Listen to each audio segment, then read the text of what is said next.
Banco Meridian. Cajas de seguridad, servicios financieros para empresas, financiación de capital de trabajo. Tucumán 821 y también en Rosario, San Lorenzo 1098. bancomeridian.com.ar. Barberis, bodega y viñedos de familia. Universal Assistance. Cuidamos tu mundo. Hacé tu control vehicular en ACA Palermo Taller. Todos los servicios en un solo lugar. Solicita tu turno al 4772-7222. Para más info, entra en acapalermo.com.ar.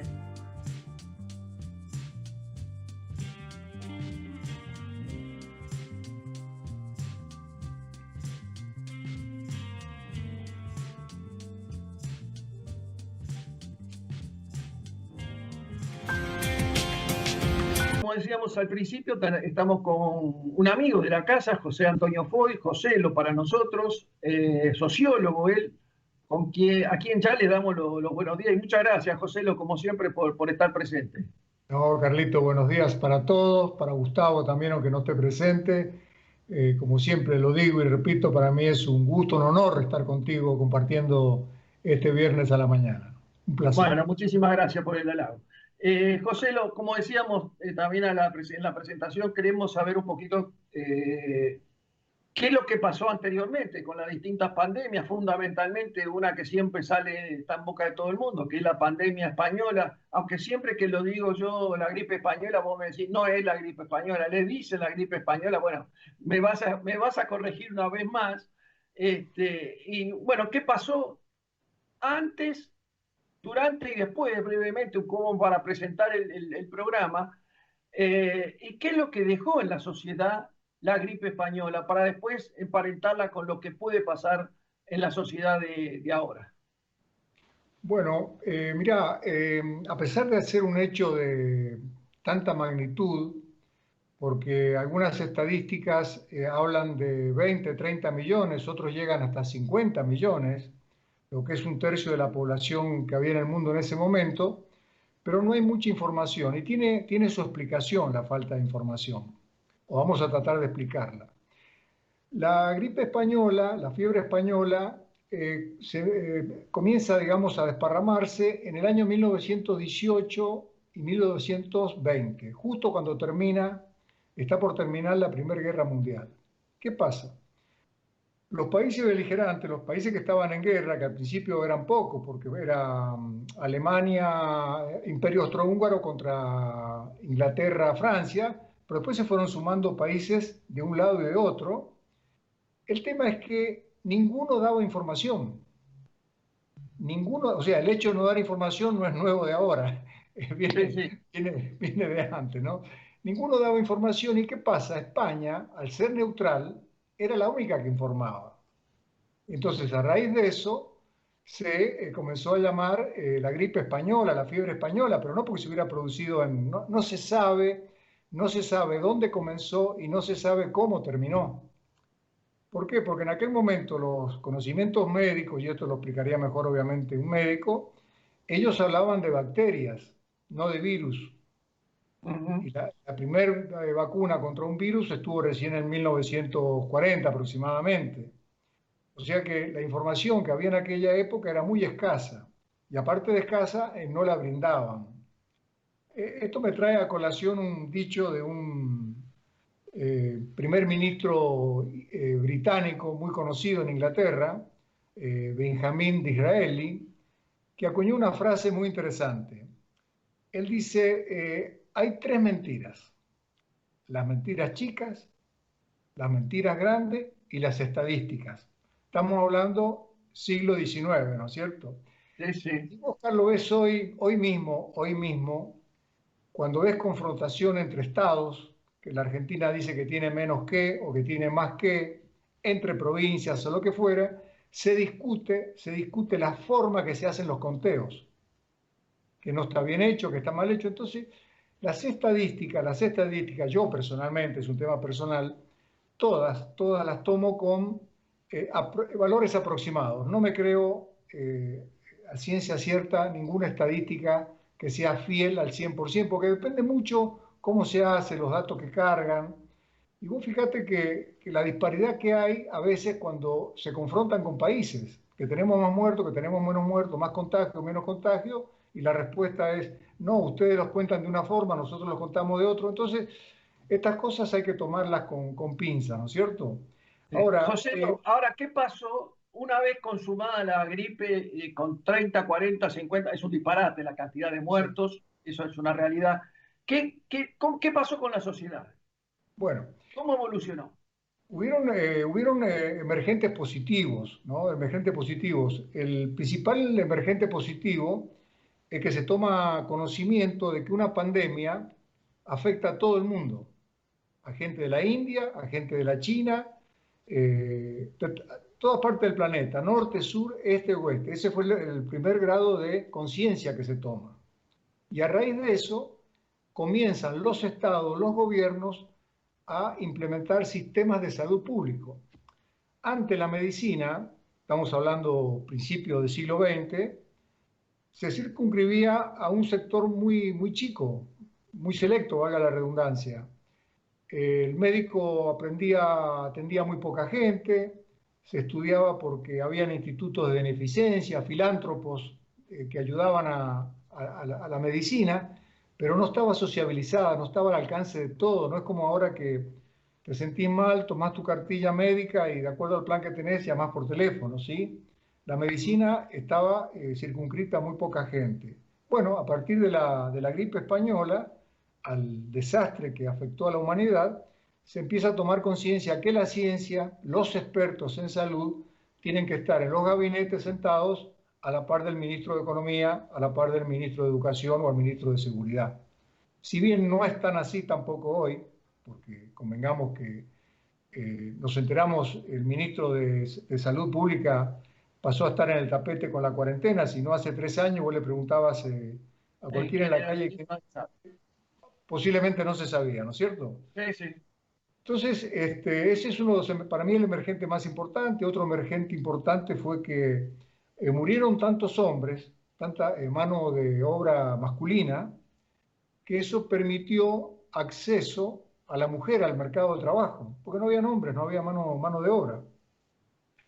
Y darse cuenta que como ocurre ahora, ocurría en aquellos momentos, que la gente que estaba más desprotegida, que no tenía acceso al agua potable, a vivir digamos, de una manera un poco más digna, llamémosle así, era la más afectada, como ocurre ahora, como ocurrió ahora cuando se veía, cuando emergió digamos, los desastres que tenemos en la sociedad, me refiero en cuanto a la situación social de la gente, ¿no es cierto? Bueno, en ese sentido, el paralelo es exactamente igual. Los más desprotegidos son los que más se vieron afectados. Sí se tomaron conciencia de que, aunque no sabían que era un virus, que era una bacteria, que había que mantener distancia, que había que lavarse, que había que higienizarse. Eso sí ya se empieza a tomar conciencia de ese tema. Pero para mí lo más importante es la conciencia de la salud pública, ¿no? Ahora, José, 100 años después, nosotros nunca pensamos encontrarnos con un panorama así, jamás soñamos que íbamos a vivir una situación similar.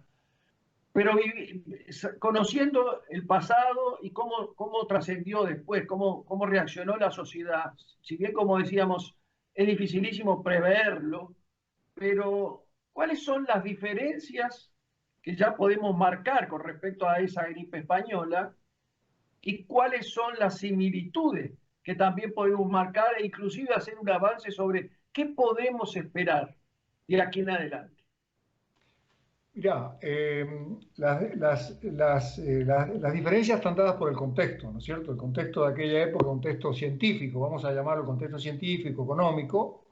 Hoy, después de la Segunda Guerra Mundial, que es cuando se crea la Organización Mundial de la Salud, eso fue un emergente. Primero fue Organización de la Salud, después fue, a raíz del conocimiento que la pandemia, todos los países están afectados, se crea en 1948 la Organización Mundial de la Salud, ¿sí? Que es, digamos, la entidad hoy a la cual todos miramos y que por diversos intereses también está siendo cuestionada. Viste que Trump cuestionó Sí, tal cual. Sí, sí, la trató títere de China, porque bueno, todos intereses. Eso no cambió mucho la cosa. Pero sí, lo que es diferente que hay conocimiento de que a raíz de los medios de comunicación más rápidos, los traslados de la gente, que se expanden a una velocidad mayor de lo que pasaba antes. Y que los estados tienen que pasar a tomar intervención. Eso creo que es una cosa muy importante y que los científicos han pasado a ser importantes en una sociedad. Vos fíjate que hasta hace muy poco, acá en el país, se los mandó a lavar los platos, se les quiso restringir a la gente del CONICET presupuestos. Bueno, y ahora ha quedado demostrado que la gente que investiga, la gente que está en un laboratorio, que está viendo, esa gente es tan imprescindible como un ministro de Economía, vamos a llamarlo así, ¿no es cierto? Sí, Yo sí. creo que quedó en evidencia que la salud es tan importante como la economía, Correcto. no una más que la otra, ¿no?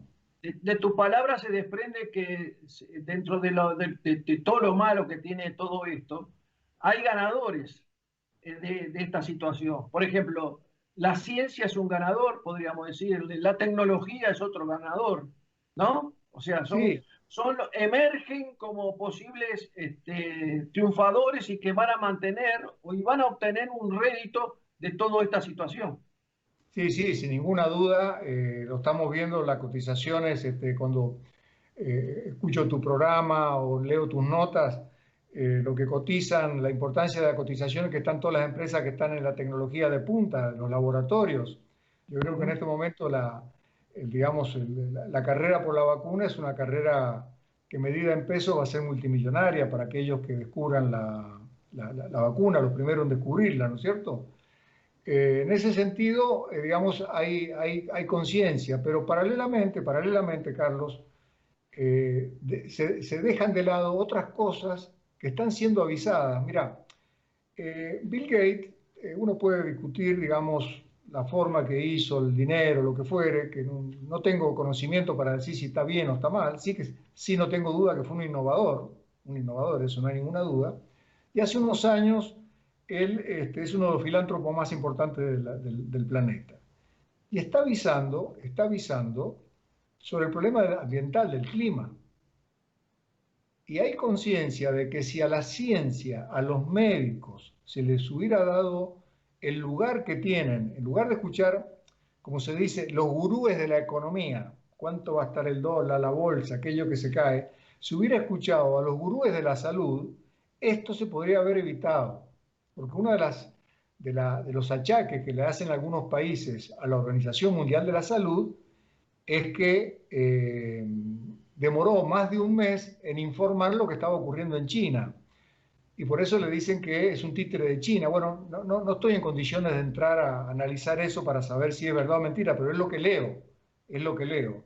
Ahora, ¿es verdad o mentira? No lo sé, pero te genera una duda, y de lo que no me genera duda a mí es que si se escucharan a los científicos, se escucharan a los ambientalistas, lo que nos están diciendo, mirá que el planeta se está recalentando, mirá que hay deshielo, y tenés países como Estados Unidos que se aleja del protocolo de Kioto y dice, yo no me importa más gases en el planeta.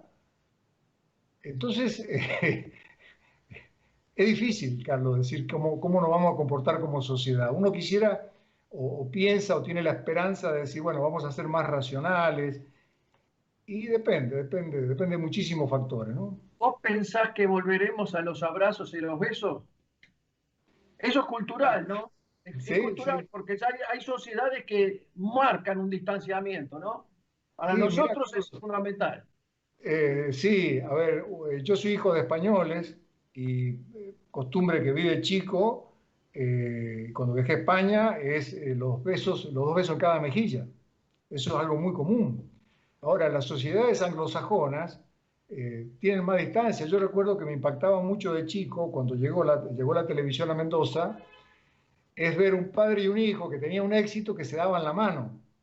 Cuando, si nosotros de chico el afecto nos los han demostrado con contacto físico, eso lo llevas en tus genes, querés contacto físico. Hay otras sociedades como las orientales que una reverencia, un saludo, Pero yo creo que nosotros, los latinos, pasado el miedo, quizás tengamos un poquito de recelo de abrazarnos, de compartir un mate, pero bueno, yo creo que a la larga necesitamos eso, está en nuestra cultura, en nuestro genes, ¿no? Pero vos sabés una cosa, yo creo que el argentino es uno de los más propensos a ese tipo de vínculos, sobre todo del beso.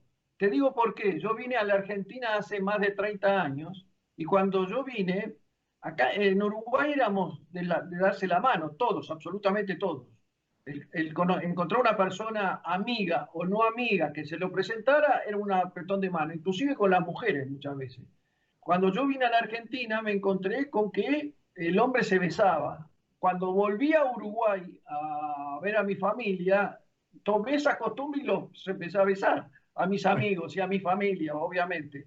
Y después es como que se avanzó sobre eso. Mucha gente empezó a ese tipo de beso, pero de todas maneras me parece que las sociedades en general, nosotros somos de las que más propensas al beso, fundamentalmente. Hay otras más del apretón de mano y al abrazo. Pero bueno, son formas de demostrar el cariño, el aprecio o Sí, la sí. amistad.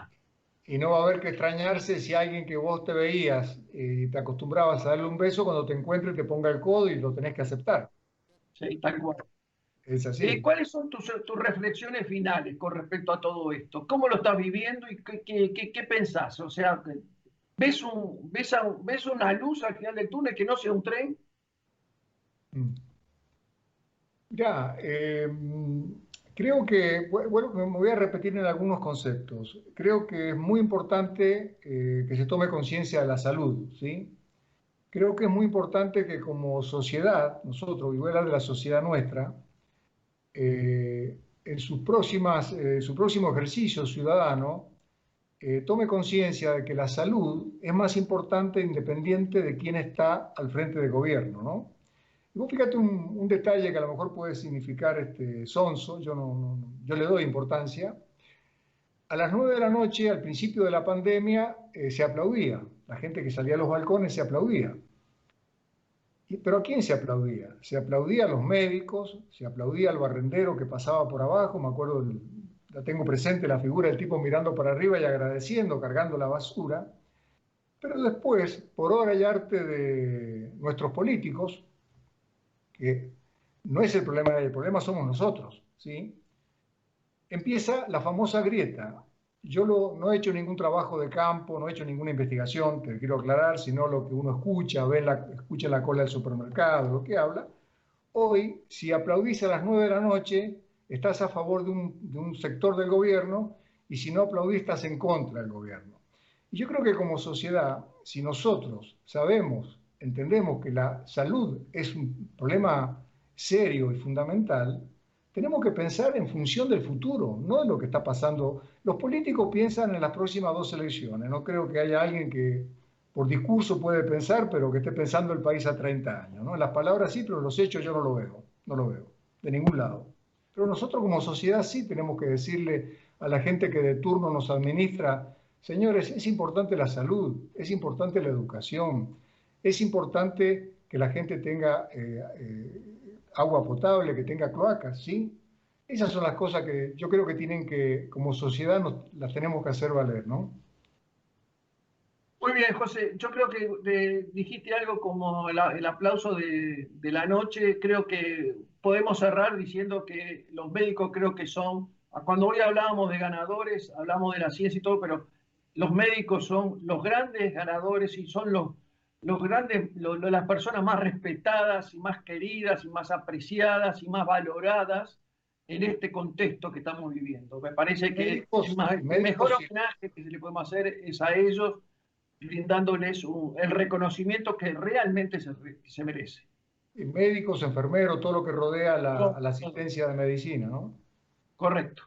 Joselo, ha sido un gusto, como siempre. Qué rápido que pasa todo. Sí, todo pasa muy rápido, ¿verdad? Tenemos tanta cosa para hablar, pero bueno, por lo menos algo nos llevamos, es lo que nosotros pretendemos, ¿verdad? O sea, dentro de todo lo malo, sacar algo bueno. Y creo que en definitiva, seamos optimistas que algo siempre va a quedar.